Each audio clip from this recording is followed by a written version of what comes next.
another episode of Heroes of the Land. It's a little bit different. We didn't have a farmer. We have my grandfather, Rabbi Shmuel Bloom, who's been involved many years with Karen Shvius, helping farmers, supporting farmers, and bringing more and more farmers to keep Shmita. So before we start with Karen Shvius, maybe tell us just a little bit more about Shmita, kind of like the deeper meaning of Shmita. What is it outside of the practical? You're not allowed to plow, you're not allowed to grow, but like what's the meaning of it?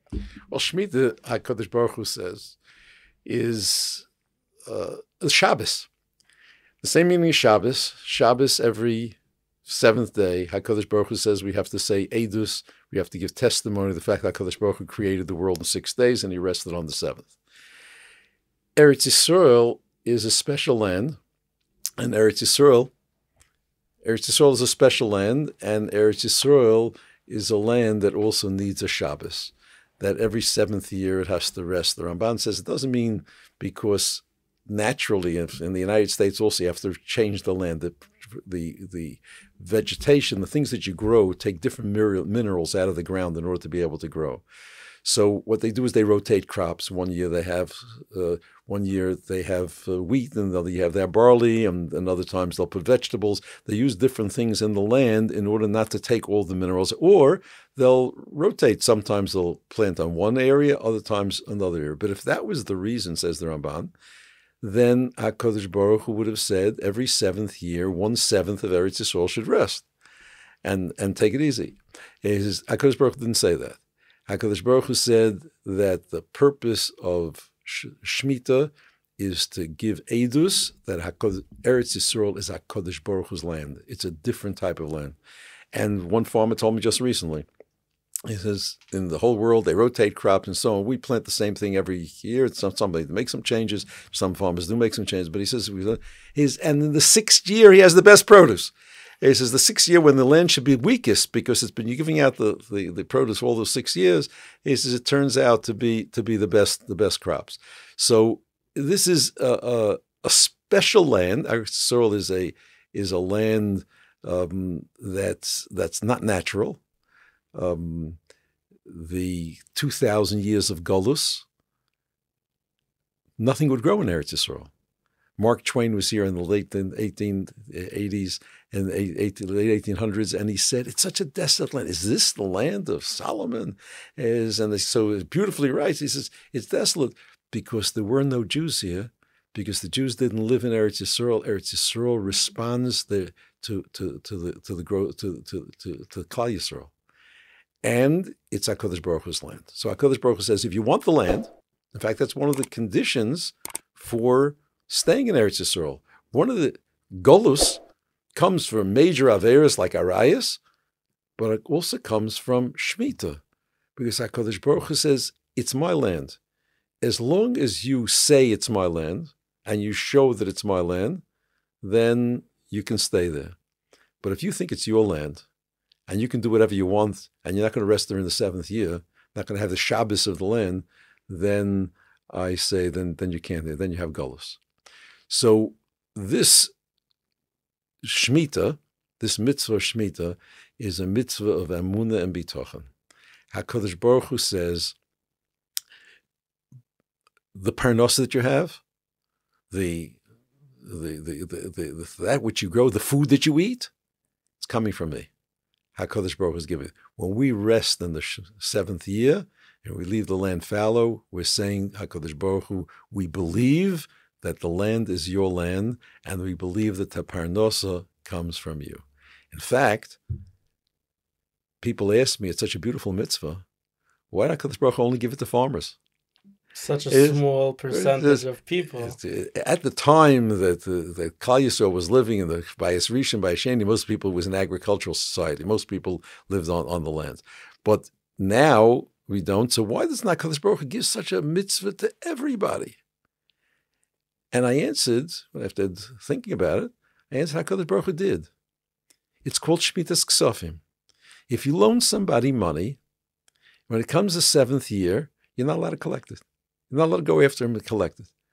And because HaKadosh Baruch Hu says the money is mine. And if this person has it, if he can't afford to give it back to you, say, I'll find other ways to give it to you. Is that like I said by Shmita, what are we going to eat in the seventh? Yeah, the Baruch Hu says, I'll give my bracha. Don't worry about it. I'll take care of you. It's coming from me anyway. What's the difference? So by loaning money, you gave money to a poor person, you loaned them some money, comes a Shmita year, doesn't have you the money to pay back. HaKadosh Baruch says, look, it's my money, bin muna, bitochen. He says, let him keep it. Don't try to collect the money. But we couldn't be Omid bin Nisayan. People stopped loaning money. So the Chazal had to make a pruzbul. Had to make a pruzbul that if you give it over to Bezdin, you're able to collect it because we couldn't be Omid bin Nisayan. But can you imagine the Nisayan of the farmers who have to give up their parnasa for the year, who give up their work for the year, and all of a sudden just stop? Like we do Shabbos one day a week. It's for some people it's hard, but once you have the Shabbos, it doesn't stop. You can't do it without it. You can't live without it. That's the way farmers are beginning to realize that it's a Shabbos, and you have the Amunah, the Bitochen. They give it over there with great Mesiras Nefesh. You mentioned, beautiful miracles that on the sixth year, that's the most famous one that, on the sixth year, you're going to have 3 times the amount for the 6th, 7th, and 8th year. Now, previous episodes, we spoke to farmers. We see that, there's many different types of miracles. Each person, different things happens to them. So what are some of the biggest, I'm sure you met, thousands of farmers over the years and, heard incredible stories, but what are 1 or 2 miracle stories that really stand out? Probably the most famous one was the locust that came from Egypt. Kamamius had just started, and they had just started opening a farm, and they were poor. They didn't have very much. And all of a sudden the locusts were coming. They had planted before Shmita, and that's a little bit parnasa that they would have had. And all of a sudden locusts were coming. They ran in the middle of the night. They woke up the Rav Mendelssohn and said, there's a locust coming. He says, turns over, he says, it's a Shmita year. He says, HaKadosh Baruch Hu, we took care of Shmita. HaKadosh Baruch Hu is going to take care of us. He went back to sleep. And the locusts came up to the gates of Kamamius and made a left turn. They went right away, and there was one locust actually that came into Kamamius. It was on the truck, the mail truck. And all the children, people who were children at the time, told me that they saw the mail truck had some locusts on it. The mailman came with his truck, had locusts, but otherwise the locusts left all the crops alone. That's one of the famous stories I saw outside of Tveria, the year when there was a farmer who had a banana farm, who had acres and acres and acres of bananas. They had made a contract with Bnei Brak to be the Otza Bezdin. All his bananas were going to the Otza Bezdin of Bnei Brak. And maybe we'll talk about what the Otza Bezdin is at a later time, but he was providing the bananas for the city of Bnei Brak for the year of Shmita. Giant farm. And he called the one who was in charge, Rabbi Yisroel. He says, who was in charge of Otza Bezdin of Bnei Brak, and he says, Korones. And this happened. And on Thursday, this was on Thursday, from Motzei Shabbos, I was in a meeting with Rabbi Yisroel, and he says, I got a call from the farmer. He says, Korones. So I said, what kind of nest? He says, there was a frost. And all the bananas in the area all froze. But he went out to his field assuming that his bananas also froze. And he looks there and they didn't freeze. So I said, I wanted to see it. So that was on Motzei Shabbos. I was in a meeting with Rabbi Yisroel, and he arranged on Sunday morning. We went to Bnei Brak. We took a car, went up north, and sure enough, in the whole area, you see all the banana trees are black because they froze and they got ruined. And when they came to his farm, they were green. Wasn't ripe yet. It was green, but they were still on the tree. I took them off the tree. There was one a little bit yellow. I took and I ate the banana. The bananas were available. So you see, these are also 2 banana fields, they're near each other. It's not 2 separate areas. They're right. Very close to each other. But one kept Shmita and one didn't keep Shmita. I was by Buki Adiri, a farmer in the south, and he has goats and sheep. And he has he grows wheat for feed, barley, so on for feed for the animals. and that's what he keeps Shmita on. And one year in Shmita, I was by his farm, and the calves, the young goats, whatever they're called, the babies, the baby goat and sheep, were nursing by their mother. And he asked them, and he asked me, how many babies do you see by each mother? And I looked around, and most of them had 3. Some had 2. And he tells me that usually sheep or goats have single babies. Occasionally they have some twins. In the 6th year, almost all his sheep and goats had triplets. Wow. V'tzivisi es birchosi l'shlosh hashanim. He gave the bracha for 3 years.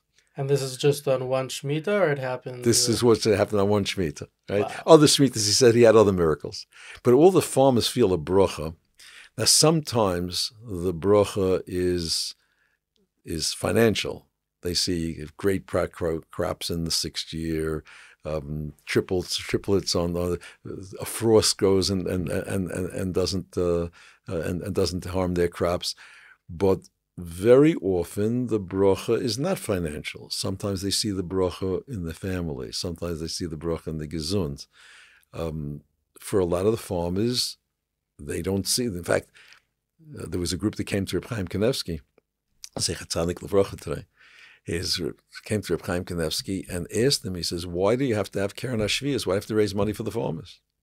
The Torah says, "V'tzivisi as v'chinochel v'chisoma manochel v'chanashan HaShviyas." So if you're going to ask what's going to eat, right? How are you going to have parnasa? V'tzivisi is b'chosel l'shlosh hashanah. HaKadosh Baruch Hu says, "I'll give you 3. I'll give you triplets." He says, "I have it." So what do we have to raise money for? It was a group that came from England actually, and Reb Chaim Kanevsky told them that Shmita is such a special mitzvah, and there was a time that everybody in agriculture. So everybody had the mitzvah. But today, very few, for less than 1% of the people are farmers. So HaKadosh Baruch Hu wants everybody to participate in the mitzvah. So HaKadosh Baruch Hu sent the bracha to England. He says, all you had good parnasa in England, HaKadosh Baruch Hu sent you as the bracha for the farmers, for you to bring it to the farmers there in Eretz Yisrael, so you can also participate in the mitzvah. Oh, so now, like you said, back in the day, everyone used to have, vegetables, wheat for bread that, they used to grow it in their backyards. Everyone had it. Now there's a little bit, but you could still participate in it and supporting it. Right. Beautiful. And is there, like you mentioned with the bananas, is that the crops around them that weren't keeping Shemitah, they froze, meaning they lost, all their bananas. Are there other big major stories that you witnessed or heard about people who weren't keeping Shemitah that, like, the opposite of an ace happened? Well, recently, just read in the newspapers that this year, tens of thousands of tons of carrots and other vegetables in Eretz Yisrael are being destroyed. The people didn't keep Shemitah, and they had a nice crop, and they have to destroy it. Why have to destroy it? Because they export to Russia and Ukraine. And because of the war, there's no market. They can't export there. So they had to destroy it. So they worked, they invested the money, they put the time in, they put a plant, they planted, and now they get nothing from it. But I'll tell you, Rafi Mor Yosef is a farmer in the south. He was one of the first people who kept Shemitah. We'll talk about the beginning of Keren HaShviyas and so on. Rav Mendelssohn and his family convinced him to keep Shemitah. And it's very hard at that time. Very few farmers kept Shemitah. And it's explained to somebody, close down your business for a year, and then the Rebbe Shalom is going to help. It's not easy. So he was interested. He said, "Fine, I'll keep it." And he was makabel. And came Tishrei, Cheshvan, Kislev. The debt started piling up. He didn't see yet the bracha. He didn't see the banks were calling him. He didn't have any money. So he said he has no choice. He was matir neder, and he did het mechira, and he planted potatoes. And he planted his whole field full of potatoes, and he would check it it takes a few months for it to grow. He would check it. So finally came time to harvest it. He invested the money, the time, the money, the keiches to plant, and he came and he picked up went to harvest the potatoes, and he looked, and they were all black. They had burnt in the ground. So he said, that's a message from HaKadosh Baruch Hu. What And he happened says, to them? Is we it don't know. We don't know what happened to them, but that was the answer. Now this is his seventh Shmita, the seventh or eighth wow? Shmita that he's keeping now. And he keeps with Mesiras Nefesh. He also has a lemon orchard, and one Shmita, the lemons grew very beautifully, and he made arrangements with Ertz Bezdin to be able to he'd be able to pick it and not sell. He can't sell the lemons, but he can get his expenses back from the Bezdin. They ask people to buy it, buy Ertz Bezdin. It's Kedusha Kedusha's Peir Shvius. According to Ramban, you make a mitzvah of Achilas Peir Shvius, but you have to eat it carefully. You have to know how to eat it. Fine. So he made a deal. An Arab knocks on his door. He opens the door, and the Arab says to him, I see your lemons. I'd like to buy them from you. So he said, I'm sorry, it's a Shmita year. I don't own it. It's Hefker. It's a Bezdin. So the Arab leaves and comes back about an hour later. Baruch Hashem, not with a gun, right? But he comes back with a suitcase. And he takes the suitcase, he opens it up, and he takes on Rafi's table. He takes out a batch of 10,000 shekel, and he puts it on the table. And then he takes another 10,000 shekel and puts it on top of that one. He takes another 10,000 shekel, puts it on top of that, already 30,000 shekel. He keeps piling up from the suitcase of money till he puts on the table 300,000 shekel. And he says, I'd like to buy your lemons. And Rafi tells me, you know what I could do with 300,000 shekel, especially in a Shmita year. But I said, I'm sorry.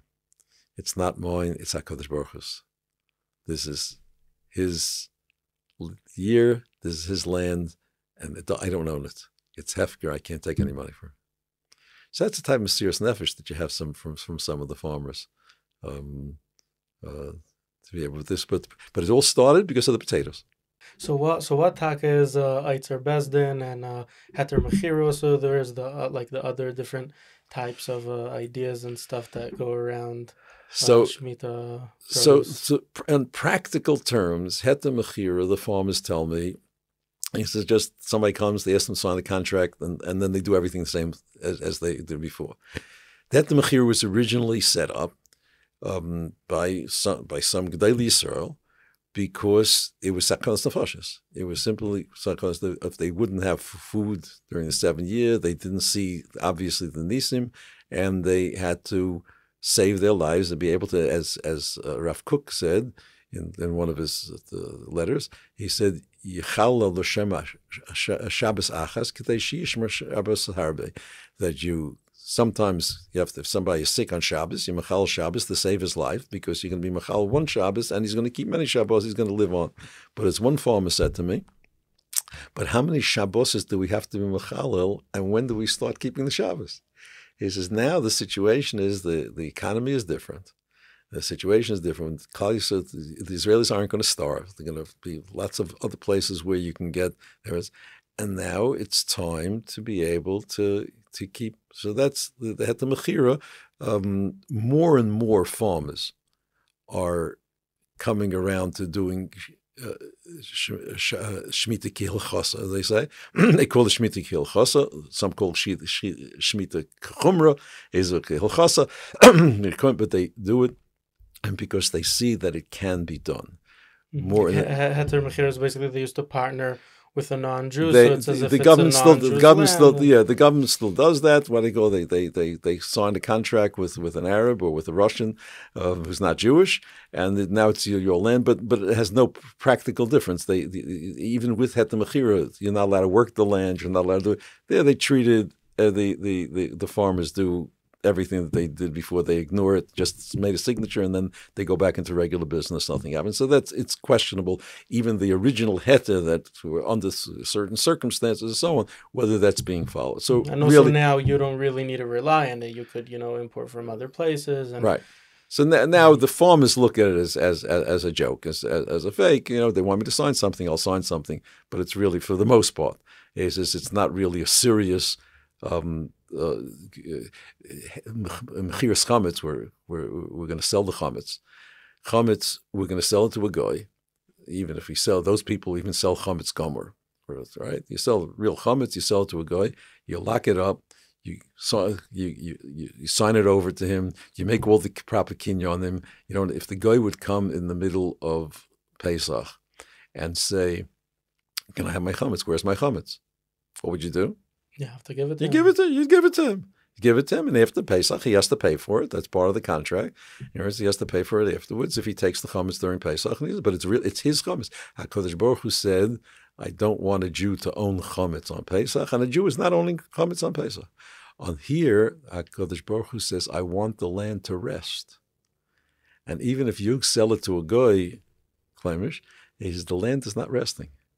He says, you're still working the land. HaKadosh Baruch Hu wants the Shabbos of the land. It's less of a mitzvah on the person working. It's more a mitzvah on the land. The land right? There are actually two mitzvahs. There's a karmachol l'sizmar, your kerem you shouldn't prune.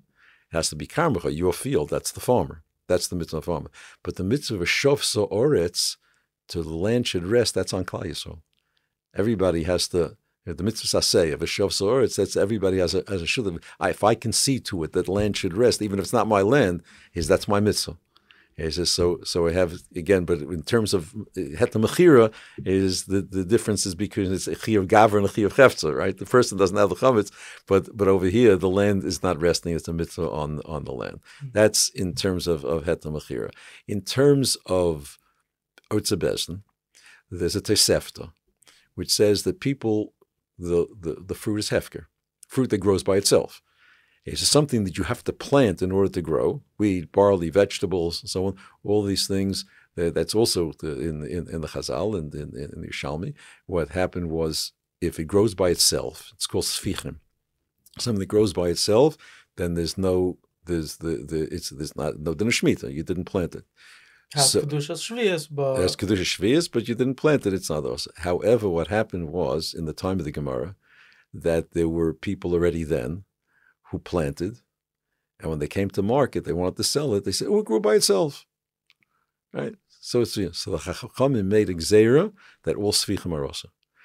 I'm allowed to eat perish Shvius, but I'm not allowed to eat Svichim.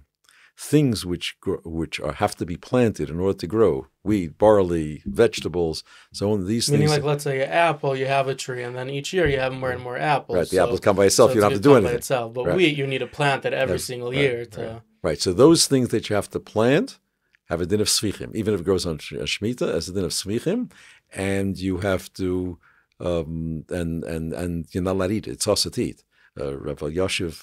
There's a machmer of Rosh says you have to kashi a kalim. If you use svichim in the kalim, if you cook with them, he says you have to kashi a kalim. Right, so svichim are also, but perish shvius are not. So you have the apples that are growing in the field, and it's hefka. Anybody can come and take the apples. Anybody wants to come. The apples, nobody has the ability to come and take it, no problem. But the apples or the bananas are up in Tveria, near Tveria, beyond Tveria. And I live in Yerushalayim. For me to go to get those apples or to get those bananas, it's going to take me a day. You're not allowed to take a harvest, the whole field. You're allowed to take for a few days for your family. How much you're allowed to take? It says for Gimel Sudas for your family for a couple of days. So people weren't going to go all the way to the field to get it. It's not worth it already. And if they did, if they brought back more, so they had a guard at the entrance to the city, at the time of the Chazal, had a guard in the entrance there. He says the amount that he's allowed to take, he took. The rest they put into an Ertz Bezdin. And Ertz Bezdin took charge. They opened up a storehouse, and they took all of the fruits that people brought by themselves, or they could bring, and they put them in a separate. So what developed from that was the concept that if Bezdin goes to the farmer and says, do me a favor for the tzibur, is harvest your apples, I'll pay for the cost, not for the apples, but I'll pay for your expenses for bringing it to market, to bring where the people are. He says to bring it to market, and there I'll give it to people, give it the fruit for free, but I'll charge them for the expenses. Bezdin is allowed to charge And the it's like you expenses. needed to trek to travel it. The That's guy right. spent time, Okay, going there harvesting picking the apples and right. So the benefit to the farmer is that he pays his workers, right? He can pay his workers and so on. He doesn't get profit from it, but at least it's some activity, and he does it, and he does get it. And for the people, because if it's done right, then Eitze Bezin should be a lot less expensive than normal vegetables. is it taka that way? Unfortunately, there are cases where the people who organize the Eitze Bezin aren't good businessmen. So they spend a lot more money. That if there are 4 Eitze Bezins, each one comes back with a quarter of truck, right? It costs as much. A businessman knows how to do it. There are people who try to organize it in the better ways that it should really end up cheaper. And some places it does. Very often it does. And you can't sell it in a regular store. It's not a sale. So people sell it out of their house, so they open little stores in Bnei Brak. They have stores open special for that to provide it. He says, so that's the concept of Eitze Bezin. And then you're eating Peiros Shvius. He says, which is Kedusha Shvius. You have to eat it only in the normal way that to be eaten. You're not allowed to take, for instance, I spoke to a farmer the other day, they have leftovers, they have too much, they give to the animals. You're not allowed to. Meichel Adam, you can't give it to Kedusha Shvius, you can't give to the animals. You have to eat it yourself. If it's Meichel Behemoth, you can't really go eat it. It has to be done. People don't like to use Peiros Shvius because they're afraid that they won't treat it properly. The wine companies make Eitze Bezin wine, but people don't want to buy it because, for instance, after you make Havdalah on the wine, you want to take some of the wine and pour out the candle. You're not allowed to with Peiros Shvius. Right? So people don't know these halachas, but really it's a shame. Because, and there are some people who are trying to make a project, to teach people how to use Peiros Shvius. The Kedusha Shvius, you're eating Peiros Eretz Yisrael and Peiros Shvius, and it's not really, it's a good thing, but you have to know the halachas, you have to know how to do it and do it well. It's been quite a journey over the past few months at Keren HaShvius. With Shmita on the horizon, we span the land of Israel, reaching out to hundreds of farmers, urging them to commit themselves to leave their fields. With the promise of support, thousands of farmers pledged to lay down their tools and submit themselves to a higher calling. At the same time, fundraising efforts were launched across the globe for a call to partner with the heroic farmers. Klal Yisroel answered the call and came through like never before. And then, in the twilight hours of the new year, farmers on 363 settlements walked away from their fields. They did the impossible. They abandoned their land and gave up their livelihood. We reached a historic milestone. For the first time in almost 2,000 years, 51% of privately owned Jewish agricultural land is lying fallow. The achievement is unprecedented, but we're far from done. We raised enough for the farmers to commit, but it's not enough to get them through the full year. If we don't continually support the farmers, some may buckle under the burden. The sacrifice may become too large, too heavy, and they may not be able to pull through. The farmers still need our support. We gave them our word. We won't let them down.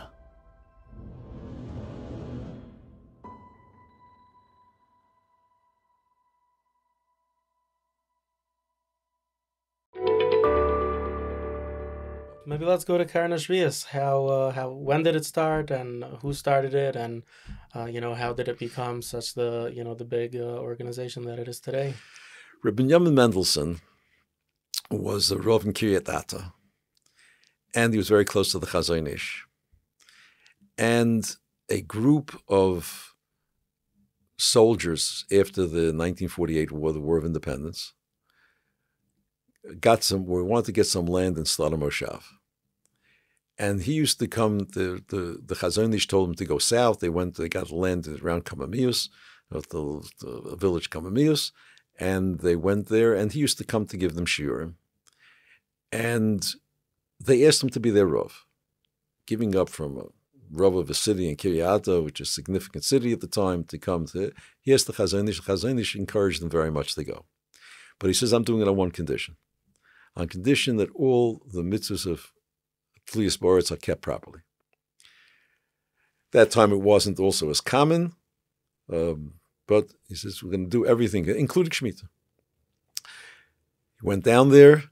The first year of Shmita, it was the second year that they were there, was already a Shmita year, and they didn't have the Shmita year. He says, you can't plant in this year. So they took jobs, and none from kibbutzim, so and so as building, other things that they can do. He says the things where they weren't on the land, but they kept Shmita. Came the year after Shmita, and they wanted to plant. After Rosh Hashanah, now we can plant. Where are you going to get seeds from? The seeds were svichim. The seeds you got because they were planted in a Shmita year. So they went around looking for, they couldn't find. So one of the people who was working in the secular kibbutz, not far from there, saw that they had some rotten seeds from the year before.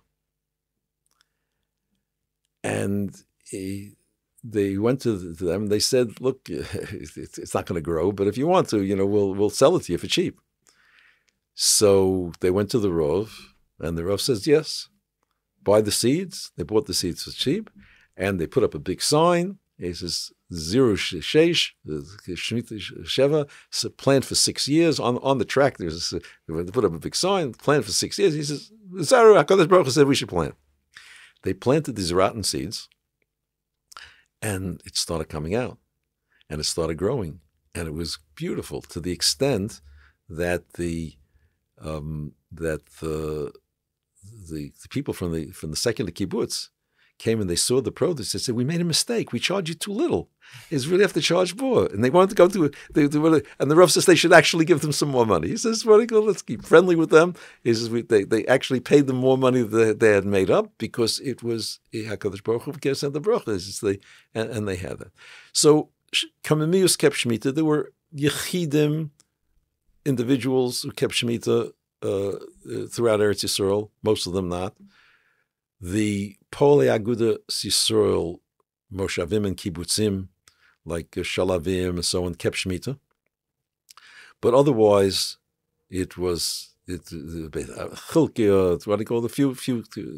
Their Kibbutzim kept Shmita, but for the most part, in Klal Yisrael, they did Het HaMechir. In Eretz Yisrael, they had Mechir.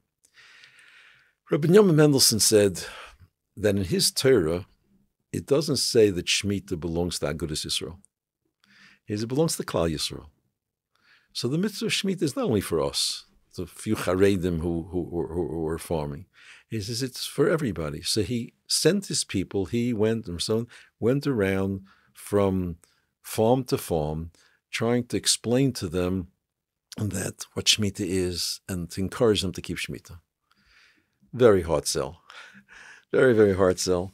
And it was very difficult. And they said, so what are we going to live on?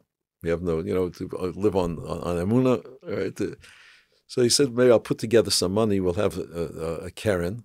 We'll raise some money, and we'll give some money to the farmers. Can't give them what they would normally make, but at least we'll give them some sort of a milga, some sort of a grant to help them out keep Shmita. And slowly, a few here, a few there, he was able to get farmers to agree, like Rafi Mar Yosef was one of them. And he says they started getting some. After he was nifter, I'm not sure when he was nifter, but about that time, either before or after, his son, Reb Menachem Mendelssohn, who ultimately became the Rav of Kamimius afterwards, came to Bournemouth in England.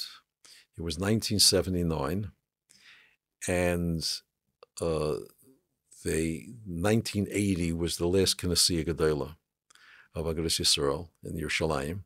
In 1979, about a year before then, the leadership of Agudas Yisrael throughout the world came together in Bournemouth to plan the Knesset Gedola. And Rabbi Sher was there, I was there, the group from America, a group from England, Eretz Yisrael, all the countries came. And Menachem Mendelssohn also was there, and he came to Rabbi Shera, and he said to Rabbi Shera, look, this is what my father had started, and we get more and more farmers are beginning to keep Shmita, but it's very hard if you don't give them a grant, and to give at least to help them out a little bit. So he asked that Rabbi Sherer should help raise money in the United States to help raise money for the Keren HaShvius. And Rabbi Sherer called me over and said, Shmuel, we're going to have to raise money for this. After Rabbi Mendelsohn went away, I went to Rabbi Sherer. I said to him, every week somebody comes to you with a great idea and wants to do it and says, except they need money, and they want you to help raise money for it. And you tell them, all of them, you have a very big budget as the head of Agudas Yisroel of America, and a lot of things you're doing, you have to raise a lot of money, and you can't raise money for other projects. Why'd you say yes? And he said that this is different. What type of Eretz Yisrael we're going to have and it's going to be is dependent whether we keep Shmita. If we keep Shmita, then we're saying it's HaKadosh Baruch Hu's land. And otherwise, it's a land like any other country. He says, then if we want to be a country like any other country, like the secular Zionists want to, he says, then Shmita is the difference. This is a battle we can't stay away from. He says, this is something we have to get involved in. And so, Agudas Yisroel started raising money for the Keren HaShvius, and from Shmita to Shmita, we were able, Baruch Hashem, to get more money, but also more farmers. And Keren HaShvius sent rakazim, sent coordinators around the country for like a year before Shmita, to explain to the farmers what Shmita is, and to explain to them how they can do it, and to tell them more or less what kind of a grant they give. They get maybe 30 to 40% of what they need. They don't fulfill, for the most part, don't fulfill what they really need. But at least they give them something, so they have something to start on, so they're not starving. So between savings and doing other things and having other jobs and what they're able to, and some the bracha, right? So they between all of these things, he says, they begin to have a parnasa. So in last Shmita, and each year, Keren HaShvius, Agudas Yisroel in America who helped them raise. They raise money in Eretz Yisrael, they raise money here, but in the long run, the last Shmita, this Shmita though, there was a major difference. Every Shmita, as I say, the fight was, and the work was, to convince the farmers to keep Shmita. This Shmita, farmers came to us. I think it's something like in the 1930s and 1940s in the United States, it was impossible to keep Shabbos because Shabbos was the best day of the week. To close down the store on Shabbos, you'd starve. You'd go out of business. You'd go bankrupt. More money was made on Shabbos than was made all 6 days of the week. And if somebody would close the store on Shabbos, so what did people do? They got up 7 o'clock in the morning. They went to a Hashkama minyan, and they davened, right? So they finished at 9 o'clock. And then they went to work. They opened their store and they went to work. They had no brera. There were some Jews who said, maybe shtikum shagoyim, right? They're crazy, but we're Jews. HaKadosh Baruch gave us a Shabbos. HaKadosh Baruch will take care of us. We're going to keep Shabbos. We're going to close our store on Shabbos. And you know what happened? They didn't starve. One way or another, HaKadosh Baruch arranged, they had their panos, some with more difficulty, but they were able to keep Shabbos. People saw that he did it. The other person did it. I can do it too. Today it's rare. You should have somebody get up 7 o'clock in the morning when I go to daven and so on. Because he sees the Shabbos, you can keep a Shabbos. He says the Rebbeinu Shalom helps. That's what happened with Shmita this year. Each time a farmer kept Shmita, his neighbor saw that I'm out in the field during the 7th year, and I'm working hard, just like in some secular kibbutzim. They saw that on Shabbos is they didn't work, where some workers didn't work on Shabbos in the kibbutz, and they said, "Why should we work on Shabbos? It's equal. We have to equal work. He wants to take the day off. I also want to take a day off." So they stopped working on Shabbos. They started doing with Shmita the same way. Like one farmer told me, he says, until 17 years ago, he never kept Shabbos. He says, started keeping Shabbos, and now I realize that Shabbos is what they call that. Shmita is also Shabbos. Shmita is also Shabbos. For the first time, he's keeping it, and he's not a small farmer. That was part of the problem we'll discuss, because you went to a farmer who has 20 dunum, 50 dunum, 100 dunum, what do you call it? As agriculture changes these days, and you need more investment, the farmers becomes more. There are few farmers, and more land that each farmer has to take. So this farmer didn't keep Shabbos till 17 years ago, but now he says, look. He says, now you tell me to live without Shabbos, I can't live without Shabbos. And he says, I realize Shmita is also a Shabbos. If you have a hot house, if you have a chamama, a hot house which produces more, it's more expensive to produce, it produces more. Their farmers have a business with 10 dunum is about a quarter acre, 10 dunum, 20 dunum of farmers. This farmer has 700 dunum of hothouses. Wow. He's a giant farmer. There's another farmer who has 21,000 dunum of land that goes 5,000 potatoes. That's the city of Bnei Brak is 7,500 dunum, right? And this is what he calls he's farmer, a potato farmer. There's 21,000 dunum. So these are big farmers, and they began to rent with millions of dollars of rent and so on that they're paying, and they realized that.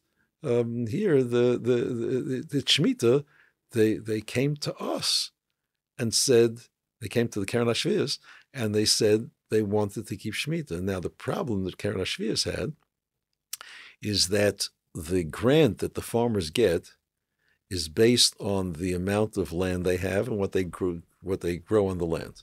So if you have wheat, barley, some of the grains, you don't have to water them. It's cheap land and cheap produce. They get 150 shekel, $50 per dunum for a quarter acre for the year. All right, so okay, but they have 1,000 shekel, 1,000 dunum, 2,000 dunum. But if you have the greenhouse, would get the same amount. He has 2-3 acres. He would get 500 shekel for the entire Shmita. Right. So for a hot house, you pay 2,800 shekel for a dunum. So we get 150. So it goes as larger and larger farmers started coming to us and saying that they wanted to keep Shmita. The leadership of Keren HaShvius said, hold on just a minute. The worst thing would be if we make a commitment to a farmer, you keep Shmita and we're going to give you X amount, and we don't have the money for it. So the leadership of Keren HaShvius in Eretz Yisroel, a month or two before Shmita, they were getting such requests for Shmita, they were afraid. He says they want to stop. They want to tell, look, there's a certain amount of farmers that we're able to cover, and we can't do more than that, because the worst thing is they would be the Chil Hashem is if we promise the farmers, we tell the farmers this is what we plan to give. We never really promise them, is we tell them this is what we expect to give you, but they expect it. One farmer, this year there were two partners. One was a Shemer Shabbos and the other one was not a Shemer Shabbos. And the Shemer Shabbos partner, the farmer, convinced his non-Shemer Shabbos partner to keep Shmita. And the Keren HaShvius said that, they'll give him a certain amount. So okay, so he wasn't happy about it, but he do it. A month, 2 months kind of comes in because they wait to make sure that they're keeping Shmita before they send the check. And they also don't transfer the money into the bank. They write out a physical check, and the rakaz, the coordinator who's in charge of that area, takes the check and brings it to the farm and checks out the farm, sees what's going on there and so on, and then he physically gives the check to the farm. So we had sent out the checks. The Keren HaShvius had sent out the checks to the rakaz and so on. The rakaz was busy, so it was taking other farms he didn't. And this farm was really getting worried. And also the banks were calling. It was difficult. He says, these Charedim came around, at the beginning of the year. They said they're going to give me money. I don't believe them. You can't trust them. If I get that money, I'll tell you what, I'll keep Shabbos. 15 minutes later, he gets a call from the rakaz. He says, a couple of days ago I had it, but I didn't get a chance. I'm coming to bring you a check. So he kept Shabbos. He kept that Shabbos, the first Shabbos, and then his partner, the Shemesh Shabbos partner, says it's a little bit more independent financially. Said, "I'll tell you what, if you keep on keeping Shabbos, you can keep the whole check. You don't have to give me the my half." Wow. Right? So this was, at any rate, we come back to the Keren HaShvius leadership has this, and what happened was that the contributions from America was significantly higher.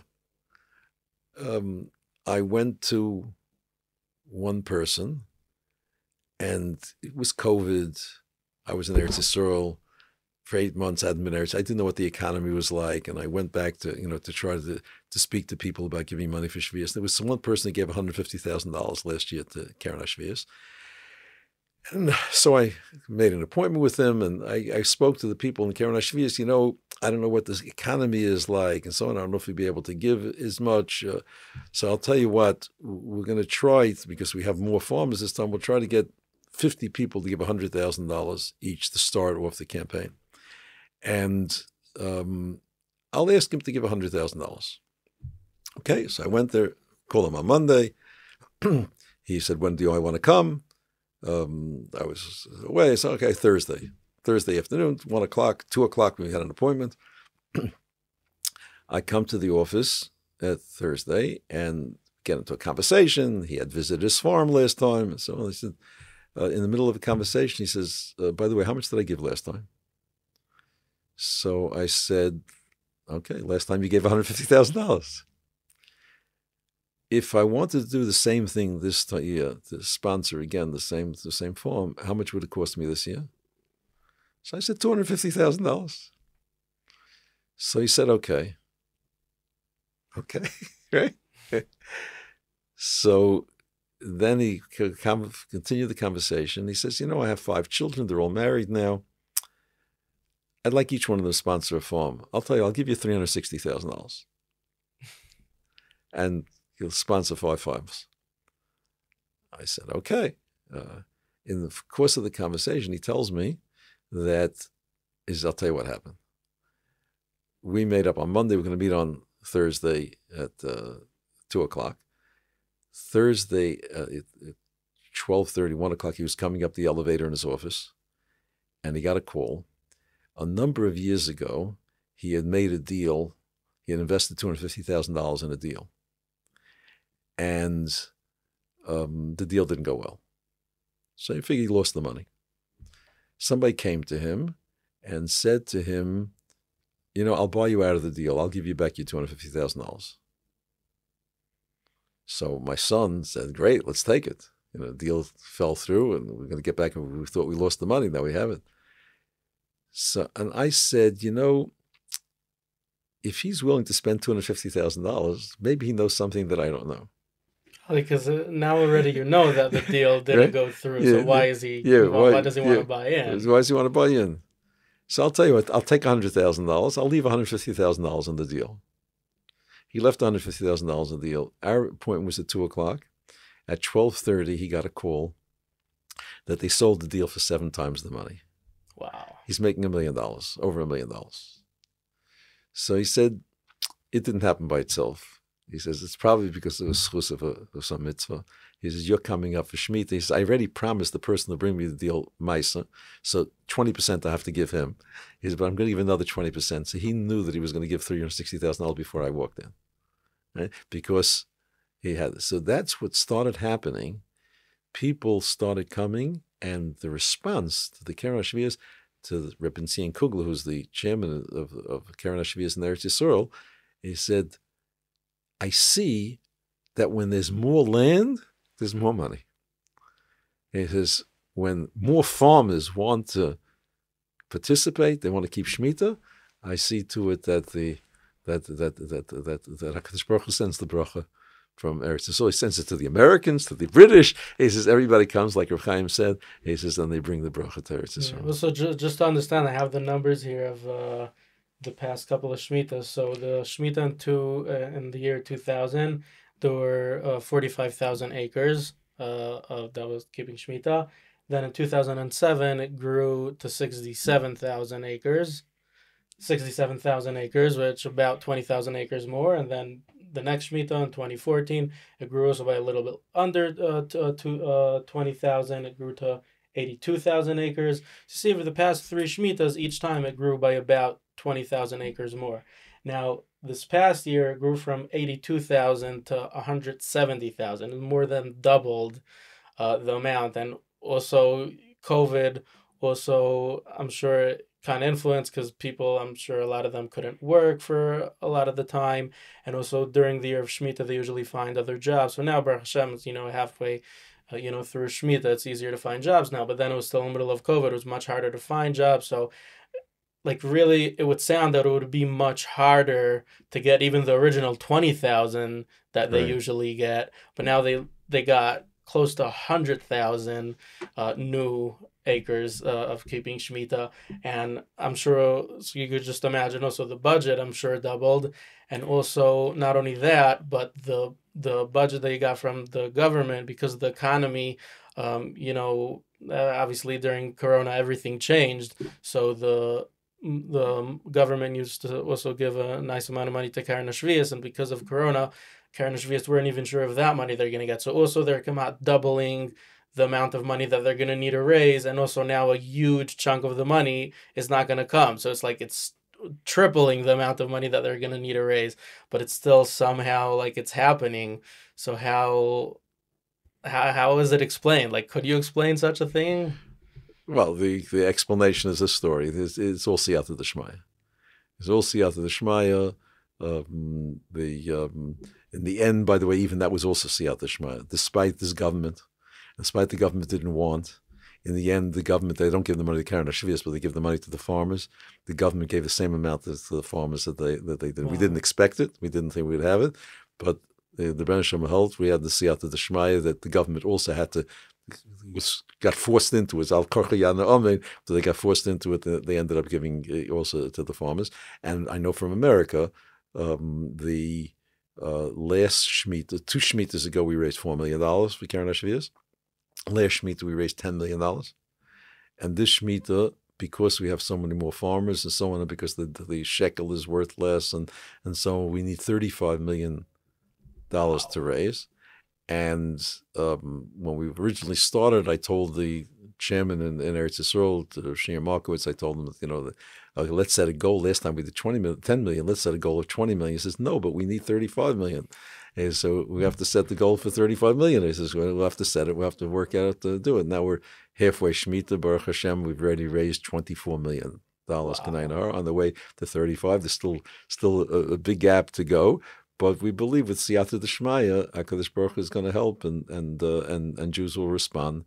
And Eretz Yisrael, there was a farmer who pointed out, Reb Chaim. One of the reasons the campaign was to get so much land this time, and we were able to. Reb Chaim Kanevsky had asked that Karen Hashvias work to try to get half of the private land, the Moshav land, is the way they not in the kibbutzim and the others, but like half of the land of Eretz Yisrael, at least Rosh should be able to keep Shmita. And that was, a big campaign, to try to get them, with the farmers coming forth and so on. As the farmer pointed out, that Reb Chaim Kanevsky was nifta on the day after Reiv of Shmita, in the middle of Shmita, on the day of Shmita, and there's a mocker. We're bringing that if somebody is nifter in a Shmita year, there's no chibut hakever. Is the land rests v'shavsa oretz. So there's also no chibut hakever in a Shmita year. So there's this big school to die in the Shmita. Chibut hakever means the earth eats up the what they call the effects of the body.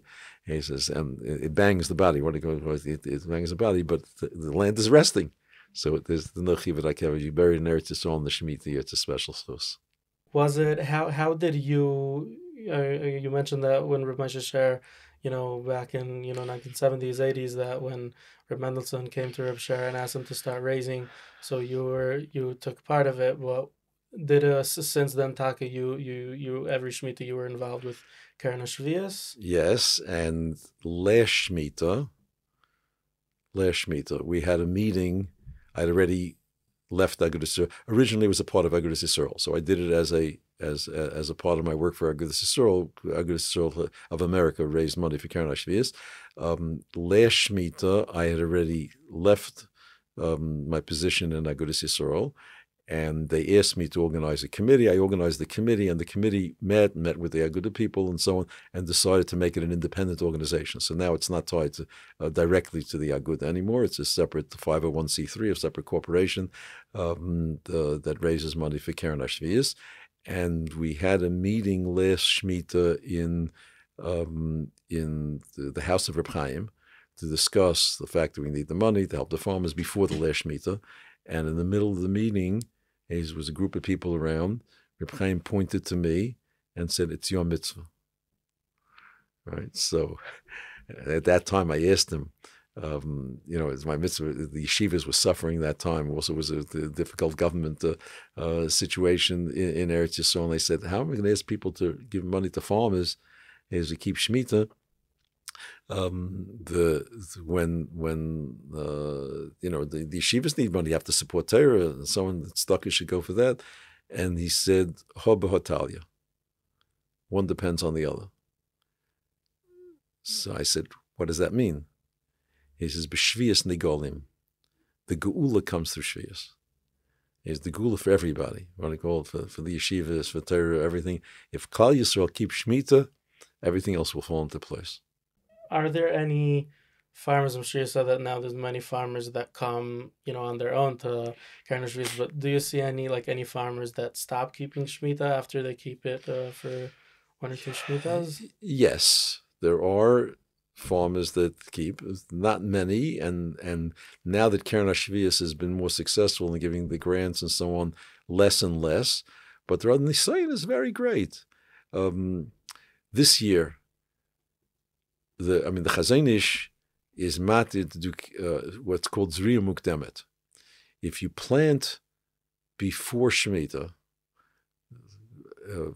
wheat, barley, oats, grains, if you plant it before Shmita, you put the seeds in the ground before Shmita, and it grows during Shmita, before it becomes machal odam, before it becomes edible for man, it's shachas, it's feed for animal. And if you cut it off while it's feed for animal through a Neitze Bezin, you can use that for feed for animals. So there are many farmers who rely on the Chazon Ish and plant what they call Zriya Mukdemet. They plant the seeds in the ground before Rosh Hashanah, which is, especially this year, was very early. And very often the seeds get wasted. They get, till it starts raining, nothing happens. If it doesn't rain till much later, the birds eat up the seeds and so on. It's a risky type of thing, but they do it. And sometimes it grows, and if it becomes, it's shachas, if you cut it down before it becomes edible for humans, you're allowed to use it. It's a little bit extra parnasa for the farmers. This year it rained early, and it rained heavily. It was a beautiful crop. And the wheat, the barley, the oats that they had that they had planted was growing very nicely. And then something happened. There was a war in Ukraine. Russia is fighting Ukraine. Most of the wheat for the world, including Eretz Yisrael, comes from Ukraine and Russia. The price of wheat tripled. The Department of Agriculture, Eretz Yisrael, called up these farmers and said, "Let the wheat grow for human crops so we can have it. And we'll pay you triple the price." Because one farmer, he would have gotten 1 million shekel if he let it grow. But it's tzvichim. Not allowed to. You're not allowed to eat it. So they have to make a decision. But Nisayan is very great. I mean, 1 million shekel, it's not It's 1 million shekel for one farmer. Right, and there are many. Each one of the farmers, if their plants grew well, and they did grow well, and they have to make sure to cut it back before it becomes machal adam, and if you don't, then it's a tzvichim. But tzvichim is very, very lucrative. It's you can get a lot of money for tzvichim today. And to the best of my knowledge, at the last I checked, not one farmer let it grow.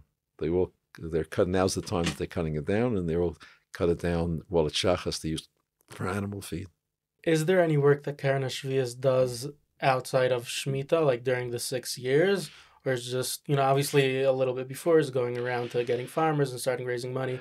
But is there work or it kind of shuts down for 4 or 5 years till the next Shmita? Rebbe Tzin Kugler, who was the chairman of Karen Shvius in Eretz Yisrael, he was actually born in Kamamius, and the Kamamius asked him to take over the project. He's the head of Chavadat. It's a major educational institution in Yerushalayim, and he is makbid that we closed down the office with Karen Shvius a few months after Shavuos, because the farmers needed at least till Hanukkah time. They don't make any money, right? So it continues a few months after Shemitah. We continue helping the farmers, but once we stop, you can't write a head check or you have a credit card to be paid after maybe 6 months after Shemitah to Karen Shvius, because the office closes down. Always closes down between Shemitah, wakes up again a year and a half or so to a year and a half, two before the next Shemitah. But he says Karen Shvius is dedicated to the one thing, to helping farmers during Shemitah and during that time, and that's what we should keep. So maybe just to finish off, obviously you deal with these with the farmers. I think these people are mamish incredible. Just to leave, it's really more than a year, because till you start seeing a profit, just to let go, no business, no income, and you still have, to pay. Sometimes you have worker or insurance and different stuff. So what is the inspiration that we could take from this thing that, that you go around, you speak to these farmers, are kind of what could we take to our lives and learn and grow from this incredible mitzvah that these people are doing? Well, I encourage anybody who comes there to Yisroel, any Americans to come to meet with a farmer. The farmers, it's such an inspiration to see them. As one farmer said,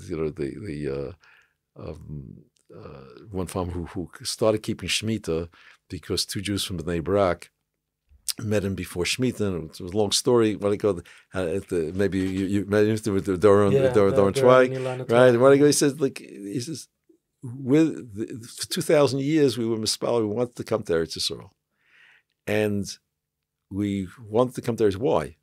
Why Eretz Yisrael? Why not Uganda? Why not any place else? Because it's HaKadosh Baruch Hu's land, and we have the mitzvah Satlu Yisporetz, and we can keep Shemitah, and very, very few farmers can keep. Few people can keep Shemitah. Less than 1% of the people. So they feel that they're doing this for Klal Yisrael. They're the only ones in Klal Yisrael who can keep this mitzvahs. And the 613 mitzvahs, not everybody can do any of them. And nobody can do all of them. And everybody we have to join together. We have to be a part of Klal Yisrael. And here they're doing this as part of Klal Yisrael, but they're showing their amunah, their bitochen.